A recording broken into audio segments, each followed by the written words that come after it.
గౌతమ్ అయితే మళ్ళీ పడిపోయి చనిపోయిన ప్లేస్కి అయితే వెళ్తాడు. ఇక అక్కడికి వెళ్ళి మళ్ళీ గుర్తు తెచ్చుకుంటూ మళ్ళీ నువ్వు లేకుండా నేను ఉండలేను, నేను కూడా నీ దగ్గరికి వచ్చేస్తాను, ఇక తల్లిదండ్రులు లేకుండా మన బిడ్డ ఎలా పెరుగుతుందో ఏంటో అని చెప్పి తన బిడ్డ గురించి ఆలోచిస్తూ గౌతమ్ అయితే అలా బాధపడుతూ ఆ లోయలో దూకేయాలని ఇలా ముందుకు వెళ్తూ ఉంటాడు. ఇక మళ్ళీ నేను కూడా నీ దగ్గరికి వచ్చేస్తున్నాను అని చెప్పి కళ్ళు మూసుకొని గౌతమ్ కూడా ఆ లోయలో దూకి చచ్చిపోవాలని ఇలా దూకబోతూ ఉంటాడు. ఇక గౌతమ్ అయితే ఇలా దూకబోతూ ఉంటే ఇంతలో అక్కడికి ఒక అమ్మాయి వచ్చి గౌతమ్ని, హే ఎవరు నువ్వు, ఎందుకు చచ్చిపోవాలనుకుంటున్నావు అని చెప్పి వెనక్కి లాగేస్తుంది. వెనక్కి లాగేయగానే గౌతమ్ అయితే అటువైపుగా దొర్లుకుంటూ పడిపోయి ఒక రాయికి అయితే గుద్దుకుంటాడు.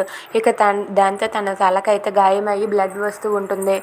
ఇక గౌతమ్ అయితే ఎవరు నువ్వు అని చెప్పి ఇలా ముందుకు తిరిగి చూసేసరికి ఇక అక్కడ ఉన్న అమ్మాయిని చూద్దామని గౌతమ్ అయితే కళ్ళు తెరుస్తాడు.